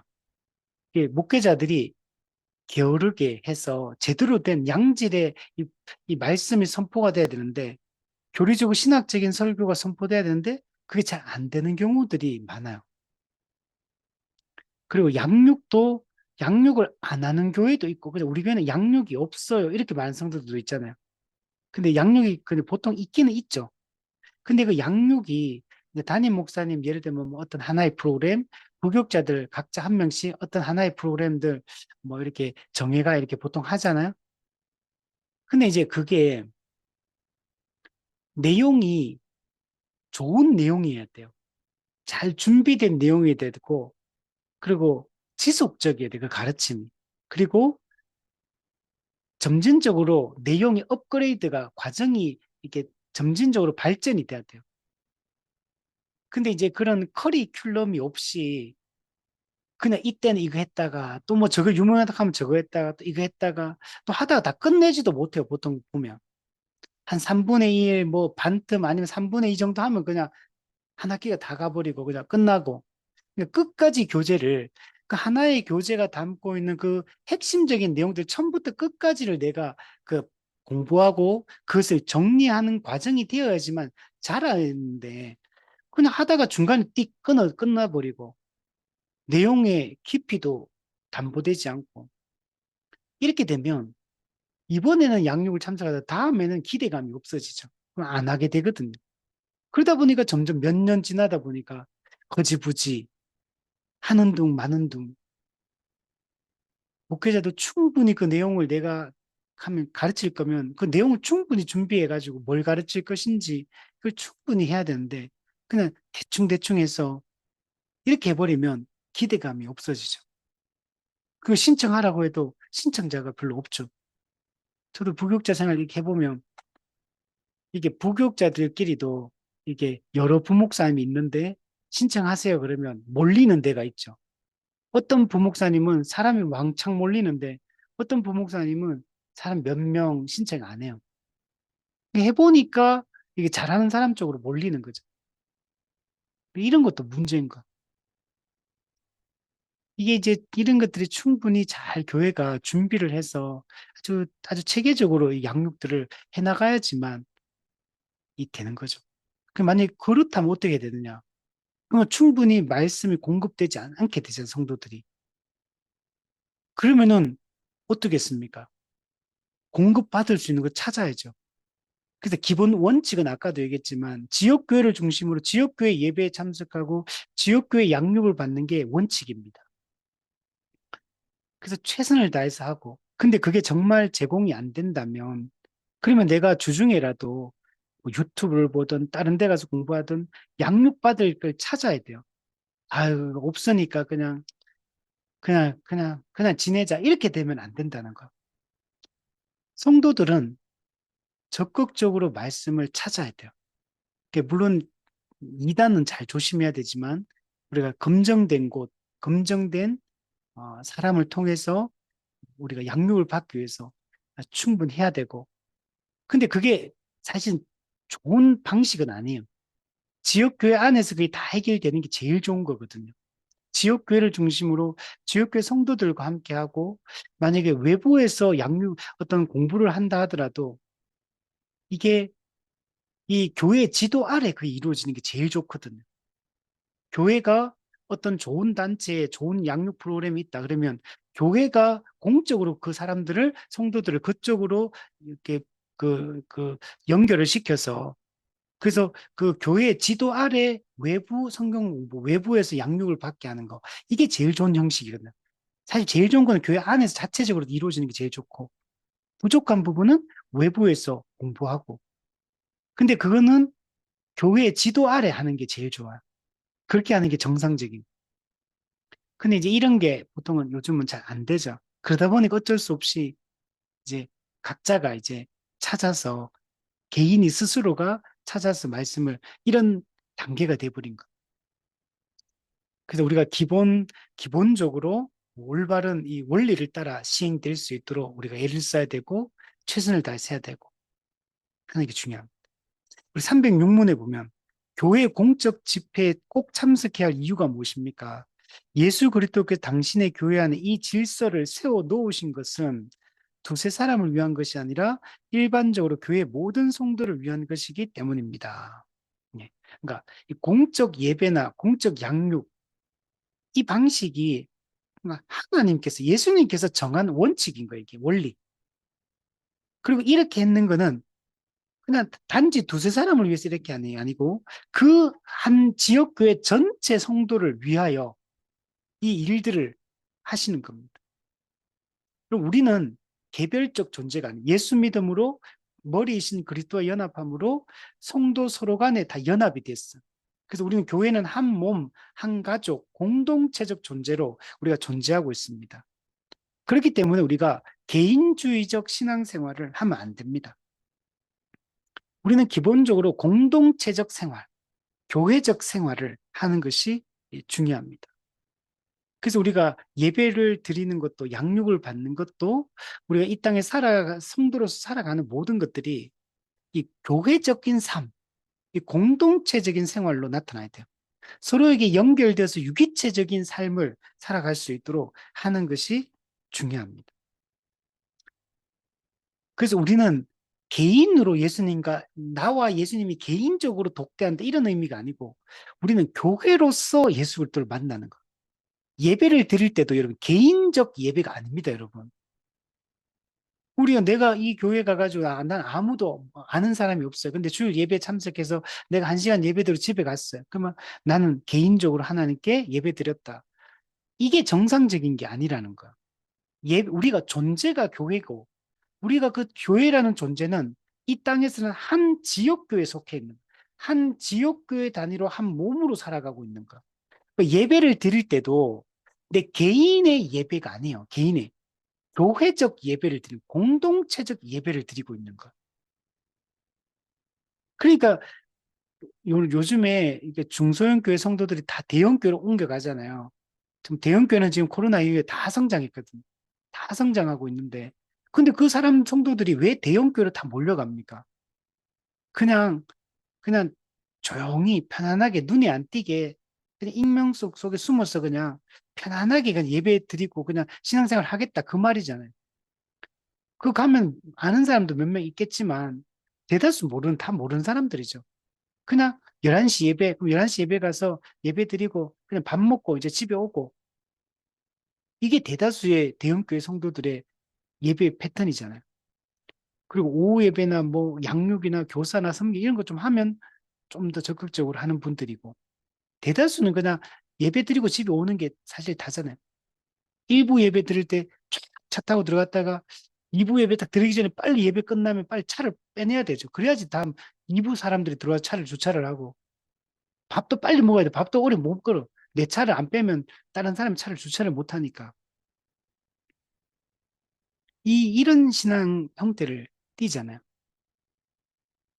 이거는 진정한 교회적 삶이라고 할 수 없죠. 이거는 그냥 개인주의적 신앙생활, 개인적 예배, 개인적 삶, 이거는 성경에서 얘기하는 그리스도인의 삶과는 아무런 연관성이 없어요. 우리는 교회가 존재가 교회입니다.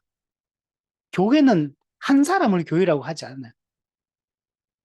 예수 그리스도를 믿는 구별되어 불러낸 무리를 얘기하는 거예요.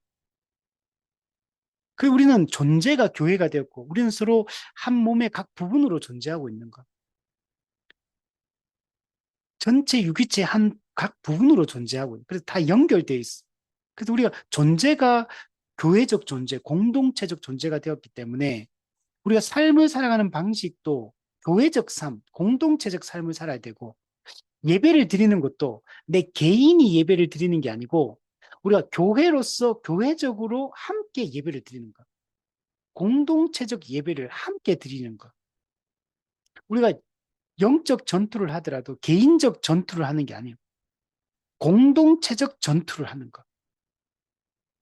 존재가 더 이상 개인이 아닌데 자꾸 개인주의적인 이런 자꾸 이런 의식들, 방식들, 자꾸 이런 것들을 하면 안 된다는 겁니다. 그래서 이게 공적 예배, 공적 양육 이런 방식이 교회 모든 전체 성도를 위하여 하나님이 세우신 방법이다. 게다가 그리스도께서 이것만이 성도를 교육하고 양육하는 유일한 수단이라고 선언해 주셨습니다. 네. 아니요, 저는 뭐 개인적으로 집에서 잘하는데요. 저는 개인적으로 독학했는데요. 아니, 그게 아니에요. 그 사람도 그냥 독학하고 하는 게 아니에요. 그러면 제대로 된 신앙생활을 할 수가 없어요. 그 사람도 교회 다니다가 안 다니는 거지. 교회에서 함께 교회 다니면서 그렇게 배웠던 거고, 그렇게 신앙생활의 원리를 알고 하나님을 아는 거잖아요. 그 지금은 교회 안 가난한 성도가 되었다 하더라도, 그러면 제대로 된 신앙생활을 할 수가 없죠. 내가 혼자, 저는 열심히 기도하고, 열심히 말씀 보고, 열심히 혼자 예배 드리고, 유튜브로 예배 드리고 잘하고 있는데요. 아니요. 전혀 잘하고 있지 못합니다. 그렇게는, 그는 불가능해요, 그게. 하나님이 그게 가능한 인간이 이 임의와 아직 속에 있고 여전히 죄성을 가지고 있고 풍조가 악하고 하기 때문에 혼자서 그게 안 되는 게 이 땅에서 임의와 아직 사이에 있는 그 우리의 존재의 특징인 겁니다. 그래서 하나님이 교회를 공동체를 주신 거예요, 교회를. 교회로서 존재가 교회고 존재에 걸맞는 교회적인 삶의 방식으로 살아가는 게 신앙생활의 본류입니다. 다른 방식이 안 돼요. 혼자서 성경 읽고 예배 드리고 해보세요. 어떻게 되는지. 그 사람 한 조금만 지나면 이상한 사람이 돼 있을 겁니다. 그렇게 될 수밖에 없어요. 제대로 된 스스로가 무슨 힘으로 진리를 분별하고 무슨 힘으로 권면을 받고 무슨 누구로부터 책망을 들으며 누구로부터 검증을 받으며 자기의 삶을 돌이키고 바로잡고 할 수 있겠습니까? 스스로는 안 되는 게 원래 안 되는 게 정상인가? 되는 게 불가능한 게 정상인가? 그래서 교회를 주시고 교회 직분자를 세우고 그 교회 관할과 치리를 받도록 하고 성도의 의무로서 서로 권면하고 책망하고 가르치고 하는 이 과정을 통해서 살아갈 수 있도록 하신 거거든요. 이게 다른 방식이 있는 게 아닌 겁니다. 이게 유일한 방법이라고 얘기를 하는 거. 이게 하나님이 정한 이 땅에서 우리 사람이 하나님을 신앙생활하는 기본 방식이라는 거, 이게. 이게 유일한 방법이에요. 유일한 교육의 수단입니다. 그렇기 때문에 우리는 주님보다 더 지혜롭지 못하기 때문에 우리 모두는 이 질서를 고수해야 됩니다. 이거 요즘 다 깨뜨리잖아요, 자꾸. 뭐, 무교회주의도 있고, 가나안 성도도 있고, 플로팅 성도. 뭐, 교회 왔다 갔다 해도 된다 생각. 그냥 등록할 필요 없다. 등록하면 귀찮고, 그냥 매이고 간섭 받으니까 그냥 내가 매주 그냥 아무 데나 돌아다니면서 예배 드리고, 때로는 온라인으로 들었다가, 지금 혼자 들었다가, 또 뭐 다른 교회 갔다가 뭐 자유롭게 그냥 등록하지 않고, 또 뭐 직분자를 세우지 말자. 직분자 안 세우고 그냥 우리끼리 설교 돌아가면서 평신도 교회 하자. 그냥 우리끼리 뭐 돌아가면서 오늘은 이 집단 누가 이렇게 돌아가면서 설교하고 직분자도 세우지 말고 다 교회는 그냥 다 같은 형제 자매, 다 같은 그냥 똑같은 동등한 입장에서 그냥 함께 예배 드리면 된다. 그리고 이런 것들이 다 교회가 2000년 동안 역사적으로 해오던 전통적인 방식에 벗어난 거예요. 왜 교회가 2000년 동안 이 형식을 고수하고 이 예배의 순서들을 고수하겠습니까? 이게 하나님이 정한 성경의 방식이기 때문에 이걸 하는 거야. 그 요즘에 지난번에 잠깐 얘기 오무 교회가 온다. MZ 세대 교회를 떠나니까 어, 자, 성경 공부 없는 교회, 뭐 십자가 없는 교회, 예, 장로 직분이 없는 교회. 그게 MZ 젊은 청년 세대를 잡을 수 있는 방법이라고 얘기하는데 그 그렇게 얘기하는 그는 그 얘기하는 거는 그러니까 충분히 이해할 수 있어요. 그냥 현실 교회가 워낙 부정적이고 잘못된 게 많다 보니까 거기에 대한 현실 교회의 잘못된 부분에 대한 이 반성과 또 새로운 그런 문제들을 극복하기 위한 어떤 대안으로서의 그런 것들 주장하는 거는 충분히 이해를 할 수 있어요. 그렇지만 자꾸 전통적으로 해오던 교회가 해오던 것들이 이게 잘못된 것처럼 자꾸 이야기를 하고 그거는 그 제도가 전통적으로 하는 이 방식이 잘못된 게 아니고 그 하는 사람이 잘못된 건데 자꾸 그 사람한테 뭐라고 하면 안 된다는 거. 우리나라 법도 마찬가지예요. 막 판사, 검사, 뭐 변호사 막 하나 보면은 막 판결 나고 막 또 보면은 막 이상한 게 많아. 유전무죄, 무전유죄 막 되고 판결도 국민의 일반적인 이 일반 상식, 법 상식이 안 맞는 판결들이 막 내려집니다. 오늘도 제 아침 뉴스 하나 보니까, 야, 이게 이런 식으로 판결 난다는 게 이게 지금 말도 안 된다라고 생각이 딱 듣는 순간에 저는 말도 안 된다, 이게. 이런 판결이 막 내려지는 거. 근데 그러니까 사람들 막 법을 바꿔야 된다. 막. 법의 문제가 아니고 법을 운영하는 사람이 잘못된 거죠. 법 자체는 되게 꼼꼼하게 나름 잘 돼 있는데 우리나라가. 근데 운영을 한 사람이 그 법대로만 하면 되는데 법대로 안 하니까 이런 문제가 발생하는 거예요.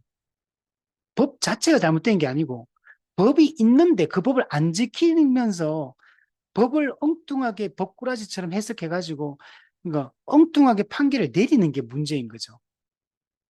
교회가 전통적으로 해오던 이 모든 방식들이 이 자체가 잘못된 게 아니고 그걸 정상적으로 올바르게 운영하지 않고 올바르게 그렇게 하지 않기 때문에 그게 잘 안 되는 거지. 그게 문제가 있어서 한국 교회가 이렇게 쇠락하는 게 아니거든요. 저는 신학을 공부하면 할수록 원래 교회가 2000년 동안 걸어왔던 이 길이 정상적인 길이었구나. 전통적인 게 옳은 것이구나라는 확신을 더 갖게 돼요. 그 저는 예전에 제가 이 말씀을 막 배우면서 저는 기존 교회나 이런 되게 비판을 많이 했거든요. 지금도 마찬가지 하지만 근데 점점 공부하면 할수록 무슨 생각이 드냐면, 야, 우리 한국 교회가 과거에 했던 것들이 정말 좋은 전통이 많구나. 이게 다 좋은 거였구나. 원래 이렇게 시작이 됐는데 이게 사람이 잘못하고 변질시켜 왔구나. 그래서, 그래서 제가 생각하고 꿈꾸는 것들은 대부분 다 기존 한국 교회가 해왔던 것들을 원래 의미로 회복하자는 의미로 저는 주로 얘기를 하게 되더라고요. 이게 새로 뜯어 고치자, 뭐 개혁하자. 그 개혁이라는 게 딴 게 아니고 올바른 걸 고수하는 거. 올바른 걸 지켜내는 게 진리. 이게 개혁인 거죠. 왜곡되고 변질된 걸 걷어내고 올바른 걸 지켜내는 게 이 개혁인 거. 개혁교회가 원래 그런 거거든요. 그래서 우리가 이런 올바른 생각들을 가지고 잘못된 판단, 진단들을 내리지 말고 진짜 이게 본질이 무엇인지를 생각하고 우리가 나가야 됩니다. 307문에 보면 이거 또 마찬가지. 교회 목사들이 꼭 있어야 됩니까? 그렇습니다. 이거 반대하는 분 요즘 많을 거야. 목사가 권위주의적으로 또는 뭐 목사가 무능력하고 목사의 관할과 치를 제대로 하지 못하고 양육도 못하고 설교도 못하고 성도를 제대로 교회를 정치 치리도 못하고 막 이러니까 그리고 막 여러 가지 죄들 비리들 막 나타나고 하니까 목사라는 제도 이게 문제다. 이 직분이 문제다. 그래서 목사를 없애야 된다. 장로를 없애야 된다. 이게 집사를 없애야 된다는 말은 잘 없던데 장로까지는 없애야 된다. 이런 얘기를 많이 하더라. 그리고 실제로 그렇잖아요. 장로 안 세우는 교회들, 집사 안 세우는 교회들 많잖아요. 목사 안 세우는 교회들도 요즘 나타나고 있거든요.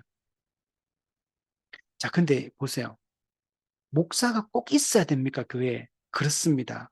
우리는 목사의 말을 잘 귀담아 들어야 하며 그들의 입을 통해 흘러나오는 주님의 가르침을 겸손히 받아들여야만 합니다. 그래서 누구든지 그들을, 목사를 경멸하고 그들의 말에 경청하는 것을 거부하면 그 사람은 곧 예수 그리스도를 물리치는 것이다. 베드로전서 뭐 예수 그리스도는 목자장이라 그래요. 목사는 목자장이신 예수님이 권위를 위임해서 세운 목자입니다. 그리고 성도들의 공동체로부터 떠나는 것이나 마찬가지다. 네. 교회 공동체로부터 그럼 목사를 없애버리는 것은 참된 교회를 없애버리는 것과 좀 똑같은 겁니다. 근데 이제 사람들이 이거 왜 이렇게 하냐면 하도 이렇게 실제로 목사가 목사답지 않게 하는 것들이 너무 많다 보니까 그게 실망해서 이제 이렇게 주장하는 거죠, 사람들이.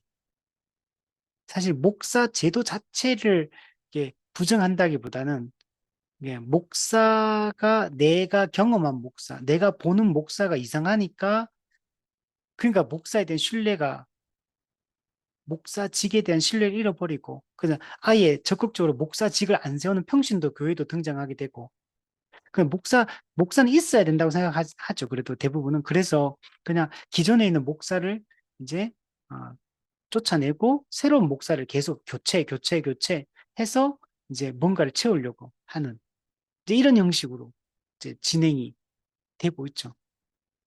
그러니까 지금은 목사가 권위가 없는 시대죠. 그냥 목사 그런다고 누가 목사의 말을 권위 있게 잘 안 듣죠. 없죠, 요즘에는. 그냥 이건 그냥 피부적으로 그냥 목사들이 느끼는 바입니다. 아, 목사를 그냥 아무 의미 없게 바라보는구나, 라는 생각들을 많이 갖습니다. 근데, 그럼 목사 이 제도는 하나님이 세우신 거예요. 이 목사, 장로, 집사, 교회 이 항존직은 하나님이 삼위 하나님께서 세우신 겁니다. 그래서 부정될 수가 없어요. 우리 에베소 4장에 보면 사도, 선지자, 복음 전하자, 목사와 교사를 세웠어요. 이거 다 뭐 하는 거냐면 당시 초대교회 시대에 가르치는 직분입니다.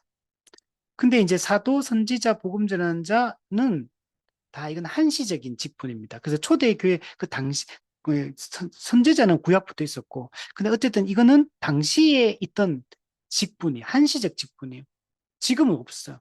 근데 지금까지 이어지는 직분은 목사인 교사, 교사인 목사, 가르치는 직분은 요게 딱 남아있죠. 오늘날로 따지면 이거는 뭐냐면 목사와 장로 직분 두 개를 합쳐서 하는 얘기예요. 목사는 공적으로 말씀 사역을 하고 또 장로는 목사로부터 말씀을 배워서 성도들이 각 개인이 잘 알아듣고 이해하고 바르게 믿고 있는지 개인적으로 말씀 신방을 통해 확인하고 점검하고 새로 가르치고 격려하고 위로하는 이게 이제 장로의 말씀 신방이거든요. 장로의 말씀 사역이에요. 그리고 두 가지가 오늘까지 이어지고 있는 겁니다. 근데 에베소 4장에 보면 이런 가르치는 직분을 주신 이유가 뭐냐면 성도를 온전하게 하기 위해서요. 목적 자체가 뭐냐면 여기서 성도는 이제 일반 성도를 얘기합니다. 일반 성도, 양떼들을 예수님을 대신해서 바르게 가르치고 좋은 꼴을 먹여서 온전하게, 즉 건강한 양으로 만들기 위해서 목사 가르치는 직분을 세워주신 거예요. 오늘날은 목사, 장로 이것밖에 없어요. 그래서 이게 하나님이 정한 방법이에요. 성도가 어떻게, 양무리가 어떻게 건강하게 세워지느냐. 목자장이신 예수님이 세운 목자를 통해 공적으로 이렇게 가르치는 걸 통해 가지고 또 다스리는 걸 통해서 성도가 온전해지도록 했고, 그럼 성도가 온전해진 성도가 뭘 하냐면 봉사의 일을 하게 되는, 서로 사랑으로 섬기는 일들을 하게 되는 거. 그래서 그렇게 되면 어떻게 되느냐?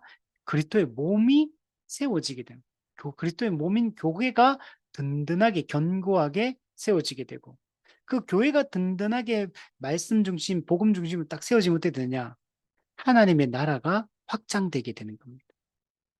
이게 우리가 이 땅에서 해야 될 일이에요. 그러니까 가르치는 직분은 언제나 하나님이 세우시는 거예요. 구약에도 마찬가지예요. 하나님 어떻게 합니까? 그 모세를 세워서 백성을 가르치게 하잖아요. 사사를 세우고 제사장을 세우고 선지자를 세워서 율법을 가르치게 하는 겁니다.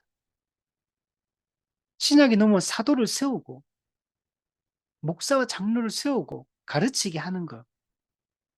이거는 예수님 재림할 때까지 변함이 없는 겁니다. 예, 그냥 다 똑같은 동등한 입장에서 서로 말씀을 서로 토론식으로 말씀을 공부해 나가자. 그렇게 하면 이단에 빠지는 거야. 아무도, 누가 그러면 말씀의 권위를 누가 가지고 있습니까? 그 다 동등한 입장이고. 그, 만약 의견이 다르면 어떻게 됩니까? 이 사람은 저렇게, 이 사람 저렇게 해석하고, 이렇게, 누가 그걸 판단합니까? 누가 옳은지, 세계 중에 어느 게 올바른 성경 해석인지, 올바른 교리인지, 누가 판단합니까? 판단할 수 없어요. 그럼 다 자기 재판 흔들기로, 그냥 각자 속인에 옳은 대로, 그냥 그 중에 하나를 그냥 받아들이고 하는 이런 형식으로밖에 갈 수 없잖아요. 그게 하나님이, 그리고 목사, 장로, 집사는 하나님이 세우시는 거야. 하나님이 부르셔서 세우는 직분입니다.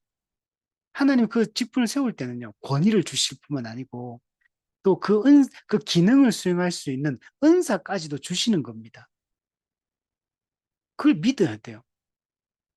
그래서 목사는 공적으로 교육을 받고, 또 그 가르치는 은사를, 다스리는 은사를 하나님 주시기 때문에 그 직무를 수행할 수 있도록, 이게 기본 하나님의 방식이다. 성경을 주신 목적과 이런 가르치는 직분을 주신 게 목적이 똑같아요. 성도를 온전하게 하고 봉사 일을 하고 교회를 온전히 세우는 거. 이게 성경을 주신 목적과 똑같습니다. 또 디모데전서나 디도스에 보면 감독의 자격 요건이 나와요. 교회는 반드시 신학교회는 감독, 오늘날의 목사 장로예요. 이걸 세우라고 이런 걸 자격 요건을 제시하지 않겠습니까? 그러니까 이거는 다 하나님이 세우시는 거예요. 또 베드로전서 5장에도 보면 1절부터 5절 보면 장로에 대한 얘기를 할 때 이렇게 해요. 장로는 너희 중에 있는 양무리를 치되 양무리를 치라. 양떼를 다스리라고 분명히 명령하고 있어. 근데 양무리를 다스리는데 억지로 하지 말고 자원함으로 치고 더러운 이득을 위해 하지 말고 기꺼이 하고 주장하는 자세를 하지 말고 양무리의 본으로서 양떼를 돌보고 가르치고 돌보고 다스리라. 직접적으로 명령하고 있는 거. 그러면서 젊은 자들아, 이 젊은 자들은 그러니까 꼭 나이 젊은 사람뿐만 아니고 모든 가르치는 직분의 지도를 받는 모든 성도라고 생각하면 돼요. 그들에게 뭐라면 장로들에게 순종하고 그리고 겸손으로 그들 앞에 허리를 동이라. 그 가르침과 그 권위와 지도에 따르라는 게 순종하라는 얘기를 하는 거. 그 젊은 목회자 디모데가 세워져서 사람들이 나이 젊다고 막 무시하고 좀 멸시하고 했던 것 같아요. 그러니까 그래서 바울이 디모데에게 업신여김을 받지 말라 이렇게 하잖아요. 그 뭐 하나님이 세운 그 지도자, 영적 지도자로서의 권위를 부여해 주신 거죠. 가르치는 자로서. 그러니까 이거는 변하지 않는 거예요. 철로역정에도 보면 회심의 과정, 성화의 과정, 모든 전 과정에서 전도자의 역할이 중요합니다. 전도자가 스스로 성경을 읽어도 몰라요. 그렇지 않니 그 성경을 읽었거든요. 죄인됨도 깨닫고 하나의 진노도 깨닫고 구원자가 필요하다는 사실을 깨달았는데 어떻게 해야 될지 몰라고 그 자리에 서 있었어.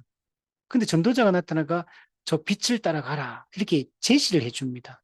그리고 거기 가서 십자가 통과하니까 이제부터 좁은 길을 가라 또 얘기해 줍니다. 중간중간 마귀와 싸워 넘어지고 율법주의에 빠지고 뭐 수많은 믿음을 잃어버릴 지경에 이르러도 전도자가 딱 나타나가지고 다시 정신 차리게 하고 다시 네가 누군지 기억하게 하고 어느 방향으로 가야 되는지 어떻게 해야 되는지 다시 지시하고 그게 죽을 때까지 그 일을 목사가 하는 겁니다. 회심의 과정에서도 성화의 과정에서도 이 전도자가 계속 나타나서 그 역할들을 한다는 걸 볼 수 있어요. 이건 죽음의 과정도 마찬가지죠. 죽음의 과정은 어떻게 합니까? 임종 예배 가가지고 다시 복음을 회상시키고 복음을 기억하게 하고 이 작업을 교회가 목사가 공적으로 이 일들을 하잖아요.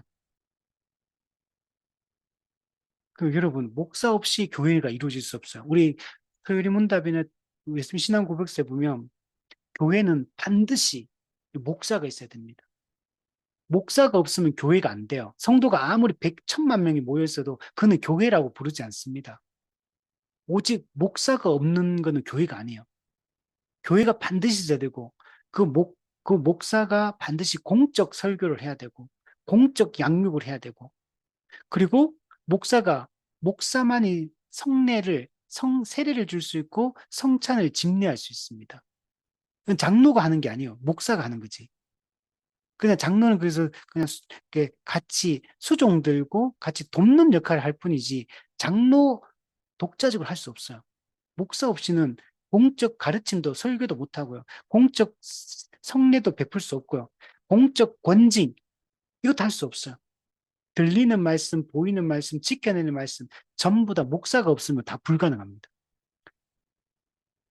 목사에 의했으면 반드시 집례되도록 하신 게 왜냐하면 이게 왜 그렇게 할까요? 그러면 목사가 하나님이 예수 그리스도가 목자장이 예수님이 목자에게 권위를 주시고 또 은사를 주시고 그래서 그 지도자로 세운 거 영적 지도자로. 그래서 그 하나님이 주신 권위에 따라서 설교하고 성례를 베풀 권징을 해야지만 복음을 지켜낼 수가 있는 복음을 올바르게 전할 수 있고 올바른 방식으로 성례를 베풀 수 있고 올바른 방식으로 권징을 할 수 있고 그래야지만 복음이 변질되지 않고 지켜낼 수가 있어. 그리고 그냥 똑똑한 장로님한테 맡기고 똑똑한 어떤 성도한테 맡기고 대학 교수님한테 맡기면 됩니까 그게? 그거 안 됩니다. 그렇게 하면 안 돼요. 이게 하나님이 정한 방법이라는 걸 우리가 확신해야 됩니다. 그래서 이걸 부정하는 것은 예수 그리스도를 부정하는 것과 같은 겁니다. 308문 목사들로부터 한 번 가르침을 받는 것은 충분합니까? 아니면 그 가르침을 계속적으로 받아야 합니까? 만일 열심히 추구하여 항상 끈기 있게 계속하지 않으면 시작하지 않는 것과 같습니다. 왜냐하면 우리는 끝까지 늘 예수 그리스도의 학생이 되어야 합당하기 때문입니다. 또 예수 그리스도는 자기 이름으로 우리를 가르치기 위하여 교회 목사들을 세워주셨기 때문에 더욱 열심히 평생 동안 계속해서 가르침을 받아야 합니다. 네. 목사로부터 가르침을 받고 지도를 받는데 그러면 이게 지속적이어야 돼요. 근데 한 번 어느 일정 기간 동안에 집중적으로 공부했으니까 나는 다 배웠다. 그거는 교만입니다. 지속적으로 매주 한평생 양육과 지도를 받아야 돼요. 여러분, 아까도 얘기했지만, 말씀으로 권면하고 피차 위로하고 가르치고 책망하고 하는 것들이 성도 서로 간에 이루어져야 돼요. 성도 서로 간에 피차 권면하고 가르치고 책망하고 섬기고 돌보고 나누고 하는 것들이 성도 서로 간에 이루어져야 돼. 이게 제일 중요합니다. 성도의 교제, 성도의 의무입니다, 이게. 그리고 여기서 안 되는 부분들을 집사의 구제 신방과 장로의 말씀 신방을 통해서 그 일들을 하는 겁니다.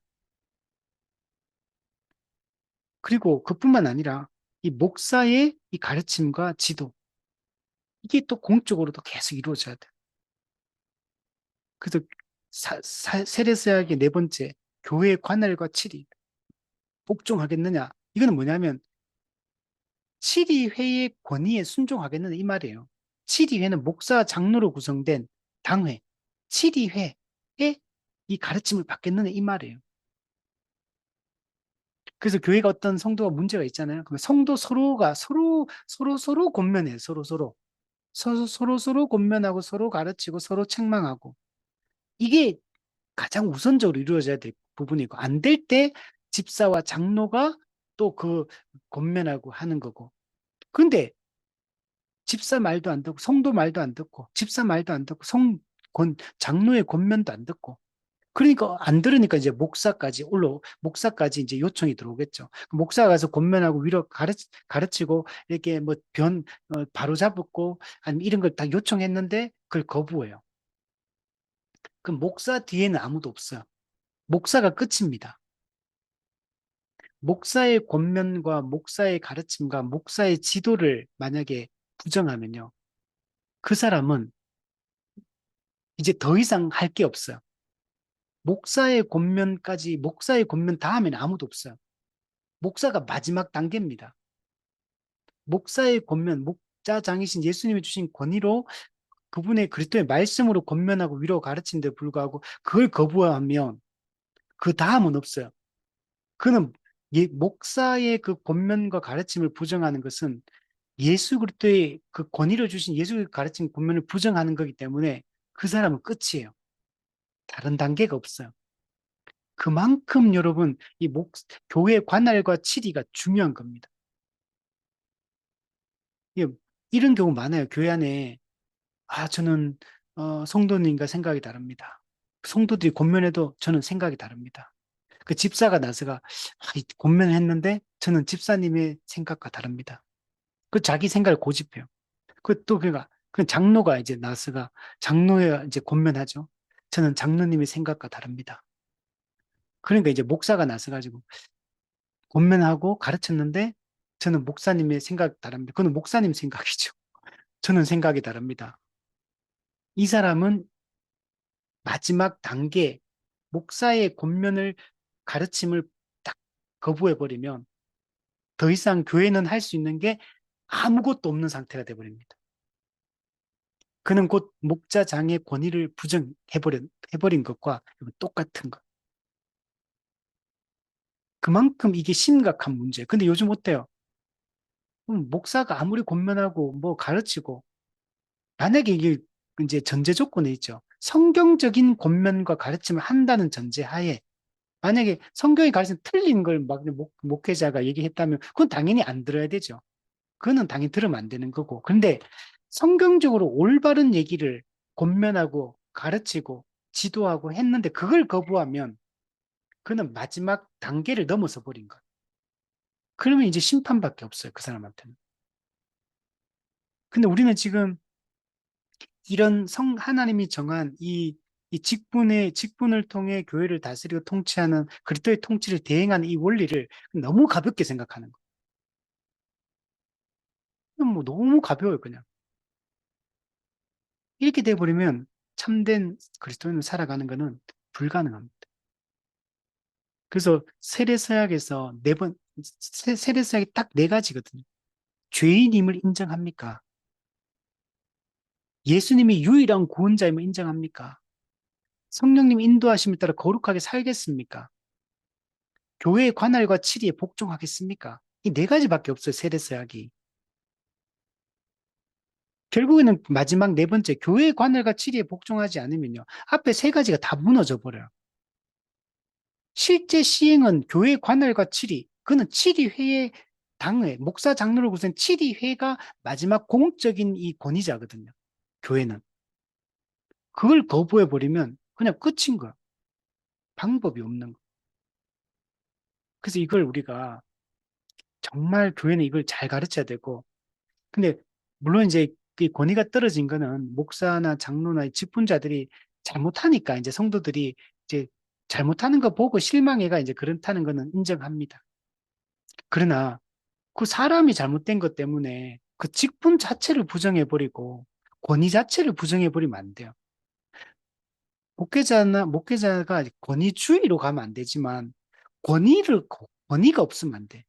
말씀에 권위가 있어야 되고, 목회자는. 그러나 권위주의로 가서는 안 돼. 근데 이게 목사 장로가 예수님이 주신 권위를 가지고 공적으로 지도를 하는데도 불구하고 바르게 지도하고 권면하는데도 불구하고 그걸 권위주의라고 받아들이고 거부하는 사람들이 있다는 거. 그거는 그리스도의 권위를 부정하는 것과 같은 거라는 걸 명심해야 된다. 자, 우리 오늘은 여기까지 우리 하도록 하겠습니다.